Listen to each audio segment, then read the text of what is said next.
Olá, pessoal, sejam bem-vindos ao canal Odisseia de Literatura Fantástica. Meu nome é Duda Falcão.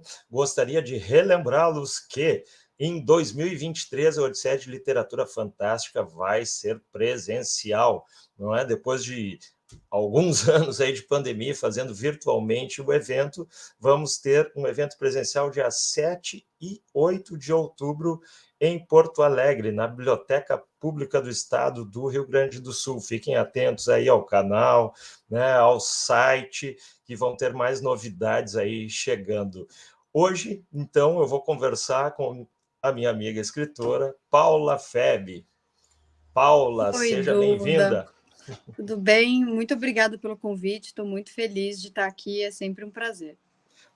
Muito obrigado por ter aceitado, né? A Paula é um expoente aí da literatura de horror em nosso país, é um tipo de literatura que eu gosto demais, né? E, bom, Paula, assim, ó, te apresento para o pessoal aqui, né, como eu te falei, é super informal, a gente conversa o que a gente tiver afim, né? Mas eu gostaria que tu falasse do teu trabalho, da tua escrita, dos teus livros de terror, da tua participação também no cinema, mas acho que a gente pode iniciar com a escrita primeiro aí. Quais são os teus livros? Fala deles aí, pessoal. Bom, eu acho que a minha fala talvez não seja tão boa quanto ser um expoente da literatura de horror. Eu achei maravilhoso. Eu acho que eu vou usar Não, isso agora, daqui para frente, é só o que eu vou falar. pode usar, com certeza. Maravilhoso, adorei. Bom, eu sou a Paula Febe, para quem não me conhece, eu sou escritora, psicanalista, roteirista. Dizem que o que eu faço de melhor é perturbar a cabeça dos meus leitores. Eu também faço mestrado em psicologia criminal, estou para me formar já. Então, eu gosto muito desse lado do ser humano, né? Que é esse lado do que é mais feio, até do que é mais contestador, problemático, esquisito. Eu gosto do que é estranho, então eu gosto de falar sobre isso também. E eu acho que a minha literatura acaba caminhando por esse lado, né? Uhum. Não sei se eu cheguei a falar, mas eu tenho 7 livros que falam sobre a perversão, sobre a psicose. E geralmente eles são escritos em primeira pessoa, né? Então é como se os leitores estivessem dentro da cabeça desses psicóticos perversos, e eu gosto muito de fazer a discussão partir daí, né? Que Uhum. é, enfim, eu acho que faz com que o leitor se sinta ainda mais dentro do livro e dentro do entendimento, né? Se é que é possível ter esse entendimento, Uhum. mas mais próximos do entendimento do que é um personagem assim, do que é alguém ser assim, né? Perverso, psicótico, enfim. Uhum. Tudo isso que tu está falando me faz pensar, né, que quando a gente pensa numa literatura de horror psicológico, e que de certa maneira vai sendo inaugurada lá no século XIX pelo Edgar Allan Poe, né, e tu traz toda essa coisa daí já do estudo também, né, pô, psicanálise junto, então tu está É. observando, né, deve observar certos casos e vai trazendo isso para a tua literatura. E mesmo Poe, né, usava lá a primeira pessoa, a gente vai entrando, né, na cabeça desse personagem perturbado, ele é a própria sombra, né? Uh, até porque, né, se a gente pensar em termos de personagens e de heróis e tal, os heróis em geral combatem essas sombras, né? E aí, quando a gente traz para o horror, a gente traz o protagonismo, né, da sombra, desse personagem surgindo. Aí, daí tu falou em Psicose, eu já lembro do grande livro, né? Uhum. Psicose, que aí a gente tem o personagem Norman Bates, então essa coisa da gente ser escritor é maravilhoso, né? Porque de certa forma a gente vai dissecando aí essas mentes, tentando imaginar o que eles pensam sobre o mundo, sobre a própria vida, e a gente traz esses horrores para a ficção, né? E eu gosto da desconstrução da jornada do herói, né? Eu acho que é mais interessante, até Uhum. mesmo o herói acontecendo, a jornada dele acontecendo. Eu acho que o mais legal é a gente desconstruir isso, né? Uhum. E eu gosto desses personagens que têm que têm camadas, né?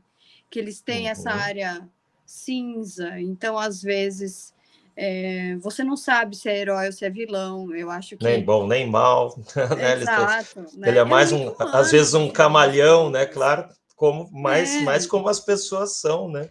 e a gente coloca assim o horror, na Uhum, verdade, no final das contas, para falar sobre nós mesmos, né? A gente não deixa de falar sobre a gente porque a gente de repente está uhum, falando de um psicótico e nós não somos psicóticos. Eu acho que na verdade, ele só expõe dores e a maneira de ver o mundo diferentemente da gente, mas não deixa de ser o mesmo sentimento, né? Sentimentos muito uhum. parecidos com o que a gente também passa.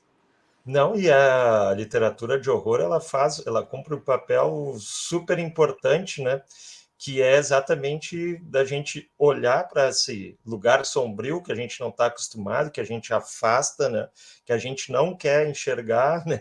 Então, ela Sim. nos permite, né? Fazer esse exercício, né? Digamos assim, né? O exercício ficcional nos ajuda a pensar sobre a própria vida, né? E tem essa questão também que eu acho interessante de falar na psicanálise, na psicologia criminal, que a gente parte do princípio que o mal é sempre o outro, né?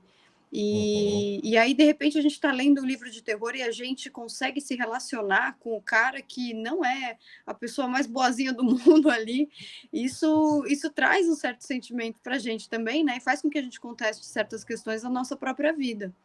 Perfeito, né? E quando tu fala nisso, eu estudo a questão dos monstros, né? Quando a gente fala no outro, a gente fica Uhum. achando que o outro é sempre o monstro, é uma perspectiva parecida, né? Exato, Que a gente exato. coloca esse outro sempre como um monstro, né? A gente não, a gente já pré-julga, né? Aquele lugar dele, né? Aquilo para nós é um desconhecido fragmentado, né? Porque a gente sabe poucas coisas, mas não sabe tudo. Então, aquele território é um território perigoso, né? O território do outro, né? Sim, e eu acho interessante, né, quando a gente fala da psicanálise aqui, eu sempre acabo citando a Elizabeth Rudinesco, que escreveu sobre a história da perversão, e ela fala sobre a gente ter esse contato com a perversão nas obras de horror. Nas obras de horror, Uhum, nas obras eh, de true crime também, enfim. Ela não fala especificamente sobre isso, mas engloba tudo, né? Porque no final das contas você também está acessando um lado perverso seu. Não é só para se proteger, não é só para entender esse outro lado do contato com o horror, mas é também para a uhum, gente poder viver as nossas perversões em um lugar seguro, que não vai fazer mal a ninguém, não vai fazer mal a gente, mas a gente tem aquele lado, né, de acessar algumas coisas que uhum, são estranhas, são esquisitas e tem um lugar, né, para serem acessados, assim. Então, é por isso que uhum. eu acho que o horror é tão importante, porque é uma espécie de sublimação também daquilo que a gente não pode colocar na sociedade, mas a gente coloca em outro lugar, né? Uhum. Bom, então já foi uma introdução sobre o horror aí. Uma Conta, introdução sobre o horror. conta aí para nós assim, dos teus livros. Agora eu quero saber um pouquinho deles. Que tu me fale, assim, dá aí alguns títulos, fala um pouquinho Meus livros. Eu dos tô teus aqui. protagonistas e tal, cenários. Eu tenho tipo uma estante aqui, então eu tô olhando, tá? Eu tô colando, porque eu não vou Beleza. lembrar de todos. Mas vamos lá. Eu quero começar falando do Vantagens que Encontrei na Morte do Meu Pai, que a protagonista desse livro é a Débora, e ela, eu acho que ela talvez seja a personagem mais humana que eu já escrevi, exatamente, não porque ela não é cruel, mas porque ela tem essa Uhum, dualidade entre ser vítima e ser vilã, né? Então, é uma protagonista que ela passou por diversos abusos por conta do pai e tudo mais. Só que ela tem uma estrutura psíquica psicótica. Então, o jeito que ela vai lidar com os traumas é de outro jeito. Não é do jeito que a gente está acostumado a significar, né? E assim, o que eu acho interessante no Vantagens é que em nenhum momento o livro busca uma redenção. A gente uhum, não busca a redenção da personagem, muito pelo contrário. Então, assim, na verdade, ela explica no livro por que ela não mudou e ela não vai mudar. E eu acho muito curioso, porque às vezes eu tenho conversas com os leitores, né, que eles perguntam, nossa, mas será que tem esperança para ela? Será que teria esperança? Será que ela teria mudado? E na verdade não, assim. Eu quis fazer uma personagem que não consegue passar pelos traumas. E o fato dela não conseguir passar pelos traumas faz com que ela se torne essa pessoa tão perigosa, né? Então, eu acho que ela é um recorte interessante, assim, da sociedade, sem essa coisa fofa no fim da redenção acontecer, entendeu? Perfeito, a redenção, ela muitas vezes ela traz um final feliz que não é verossímil, né? Que não condiz Uhum. com o personagem, né? Então tem Como se... pessoas reais que nunca vão atingir a redenção. Exatamente. E como se todo trauma existisse para ser superado. Uhum. E na verdade não, ele existe porque ele existe e porque ele aconteceu, né? Então, eu acho o livro mais psicanalítico, talvez, da ideia de construção de personagem, sabe? Aí tem, deixa eu ver de qual que eu posso falar. Eu me lembro que tu fez também livro junto com a Cláudia, O Corredor Com da a Morte, Cláudia. Foi o Cartas né? no Corredor da Morte. Esse livro Cartas, isso. foi muito interessante o jeito que ele foi escrito, porque eu não conhecia a Cláudia pessoalmente. A gente não se conhecia pessoalmente. E aí a gente se conheceu, cara, a gente se conheceu num fórum, num grupo, sei lá, de livro de terror no Facebook, sabe? Assim, quando o Facebook ainda estava vivo. Então, a É gente um se conheceu morto-vivo lá. hoje, é um É um morto-vivo. morto-vivo, é um zumbi, coitado. E aí a gente se conheceu lá, começou a conversar. E podia ter dado muito errado, né? Assim, mas foi a Cláudia que veio com essa oferta de vamos escrever um livro juntas? E eu, muito louca, falei sim, vamos. Como é que a gente vai fazer isso? Aí a gente decidiu construir da seguinte maneira: aproveitar o fato da gente não se conhecer pessoalmente e não se conhecer tão bem até pelo computador, até virtualmente. E aí a gente decidiu fazer com que cada uma fosse um serial killer e eles dois se corresponderiam, né? Então a gente, eu fui o Gurnia, que ela foi o Love, e aí a gente trocava as cartas como se eles estivessem, os e-mails como se fossem cartas e eles estivessem se correspondendo. Então foi muito interessante, porque assim, chegou um momento que eu não sabia mais o que estava sendo escrito ali, era da Cláudia ou era do serial killer dela. E ela não sabia o que era meu e o que era do meu serial killer, né? Que E aí a ótimo. gente foi se conhecer depois, claro que na hora de concluir o livro, porque a gente precisava de uma conclusão, não era só escrever, né? Não era só se corresponder. Aí nessa hora a gente conversou e entrou num acordo de como ia ser feito, né? Então tá bom. Então esse vai ser o final, beleza. E aí depois que o livro foi, eu acho que foi depois que o livro foi publicado online, a gente se conheceu. Ela foi no lançamento de um dos livros meus lá na Livraria Cultura, que foi o Metástase. E aí a partir daí, a gente se conheceu e começou a conversar e começou uma amizade e tudo mais. Mas foi Legal, muito isso interessante. foi lá por 2018, 2017, porque eu lembro que vocês vieram, veio a Cláudia, vieram aqui para o Porto Alegre no Ar, organizado pelo meu amigo aí, o César Alcázar. Acho que estavam vocês duas aí, né? Eu lembro Mas a gente foi participou de antes, eu bate-papo. acho. Eu acho que foi Já tinha um antes. tempo o livro. Olha, eu sou muito ruim com data, mas eu acho que já tinha, porque ele teve duas versões, né? Ele Ah, teve sim. a versão online que foi lançada, a gente se conheceu, e aí eu lancei o Metástase. O Metástase acho que foi em 2014, então a gente ainda não tinha lançado o Cartas pela Monomito. Foi a Porque Monomito, né? eu lancei o Mãos Secas com apenas 2 folhas, que é outro que eu acho interessante de falar, com a Monomito, e aí depois a Monomito chamou a gente para fazer o Cartas, para relançar o Cartas. E aí a gente refez, entendeu? Sim. Então, assim, é difícil saber, porque quando eu penso em datas, assim, pô, Mãos Secas foi o segundo que eu escrevi na minha vida, e ele foi relançado anos depois pela Monomito. Então, eu me perco com as datas, porque é difícil, assim, de lembrar certinho, né, tudo, ainda mais Claro. com alguns relançamentos depois. Sim, às vezes o lançamento não tem a ver exatamente quando a gente está escrevendo, às vezes demora um pouquinho, ou vai lançar Não, de e novo, depois né? que a gente escreveu, né, depois que escreveu, eu acho engraçado, porque eu falo do Vantagens até hoje, e realmente ele partiu, ele não é autoficção, mas ele partiu da morte do meu pai, de fato.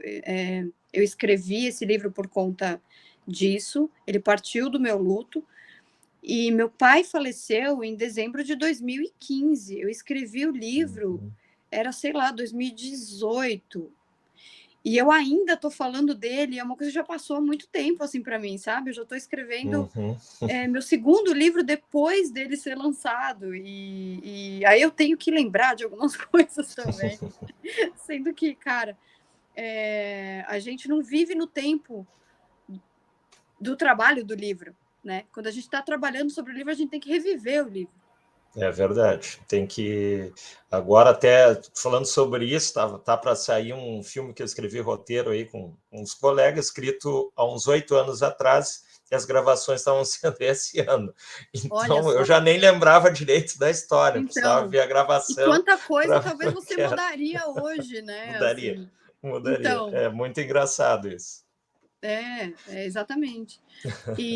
Bom, eu queria falar sobre o Mãos Secas com Apenas Duas Folhas, que eu acho que foi o meu livro que me levou até a Dark Side, muito provavelmente, né? Porque foi um livro que começou a ter muito acesso, as pessoas começaram a ler, começaram a ir atrás, começaram a querer saber. E que é a história de um... Ele é inspirado num serial killer, no Albert Fish, e é a história de um velhinho que está na sala de espera de um hospital esperando para ser atendido, né? Para ter um atendimento médico. E aí é tudo que ele passa naquela sala esperando para ser atendido. E junto com isso tem também as paranoias dele, porque ele tem um toque de lavar as mãos. Então, toda vez que ele vai ao banheiro e ele vê aquele aviso de mãos secas com apenas 2 folhas, isso é um certo gatilho para ele, e ele pensa na mentira que existe no mundo, né? E começa a lembrar da vida dele e entender o quanto da vida dele é uma mentira também. Então, eu acho que tem esse acesso, essa ligação com o fato dele ser idoso, não ser uma boa pessoa, e aí a gente fala da quebra do herói também, né? Vou me cancelar agora que eu tô falando que eu tenho um livro sobre um idoso que não é uma pessoa, mas, mas ele não é. Mas por que esse mito, né? Por que idosos têm que ser boas pessoas, Então, é né? que nem O quando morre cara, vira santo, né? exatamente, o cara aprende a ser uma boa pessoa aos 80 anos, até pode, né? Mas fez um monte de barbaridade a vida inteira, né? Exato. E o Albert Fish, ele tinha essa questão da fragilidade. Ele parecia muito mais velho do que ele era, e ele usava isso para conseguir as vítimas, né? Ele usava o fato de parecer idoso para conseguir seduzir as vítimas e matar. Então, assim, eu quis fazer um personagem também que fosse torto para esse lado, né? Assim, alguém que fosse perigoso, apesar de ter um rosto muito amigável. Bem interessante. Bom, você está falando no horror psicológico, nesse horror bem, bem realista e tal, e de vez em quando tu gosta de pegar alguma linha no sobrenatural também, ou não? Você sabe que é uma coisa que eu já escrevi, já fiz, mas eu acabo fazendo menos, viu, Duda? Eu acho que tem o Carniça, que eu acho que ele vai para um lado mais fantástico, assim. Ele é o livro mais filosófico que eu já escrevi. É É mais pela editora Draco, né? pela Carniça, né? Draco, saiu pela Draco, pela coleção Dragão Negro. Uhum, Ele é muito filosófico, ele é muito psicanalítico, e ali tem um quê de sobrenatural. uhum, Até porque o narrador está morto, né? Então ele se vê num lugar, numa aldeia assim, onde as pessoas nunca morrem, e ele não entende o que ele está fazendo lá. uhum. Então eu acho que acaba misturando true crime, sobrenatural e fantástico, sabe, nesse livro, Uhum. assim. E muita psicanálise. Eu acho até hoje que podia ser um pouco menos, mas muita psicanálise. Legal, legal. É bom quando a gente vai assim para campos um pouco diferentes ou vai cruzando assim esses gêneros, é um exercício ótimo, eu acho, para a escrita. E me diz uma coisa, além de todos os teus trabalhos de ficção, de literatura, eu gostaria que tu falasse um pouquinho aí sobre cinema também. Eu sei que tu tem participado aí, né? Acho de coautoria, ou escrevendo roteiro. Conta um pouquinho mais aí para a gente conhecer esse teu lado também. Então, eu escrevi o roteiro de um filme chamado Cinco Estrelas, junto com o Fê Sanches, que é um grande diretor, e a gente teve a sorte do filme ser muito bem recebido, né? Então, Uhum, depois que a gente fez os Cinco Estrelas, a gente ganhou vários prêmios dentro do cinema, inclusive o Prêmio Aquisição Canal Brasil no Festival Ibero-Americano de Cinema. A gente foi finalista do Grande Prêmio do Cinema Brasileiro.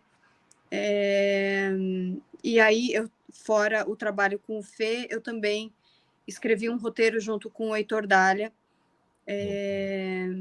A gente escreveu um documentário, mas ele tem algumas coisas ficcionais, né? Assim, então, eu ajudei a escrever grande parte das perguntas que foram feitas para as pessoas entrevistadas lá no documentário.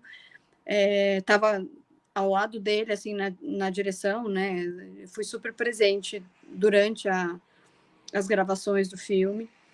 E, e aí a gente escreveu junto a parte de ficção, né? uhum, E o cinema sempre teve muito presente na minha vida. Eu comecei escrevendo roteiro e aí depois eu acabei indo para a literatura, né? Eu também trabalhei como monitora de roteiro para o Cidade dos Homens. É, também escrevi muita coisa de roteiro para. Agora vocês vão rir. Para Ana Maria uhum. Braga, porque eu trabalhava como redatora na Ana Maria Braga. Ah, essa eu não sabia. Interessante, legal, legal. Então eu escrevi bastante, assim. A TV, o audiovisual sempre teve ali perto, né? Uhum, E aí o Heitor Dália e a Paranoide acabaram comprando os direitos do Vantagens, e eu acabei fazendo a Bíblia do Vantagens também. E aí eles compraram os direitos do meu livro, que ainda vai sair pela Dark Side também. uhum, Então, assim, beleza.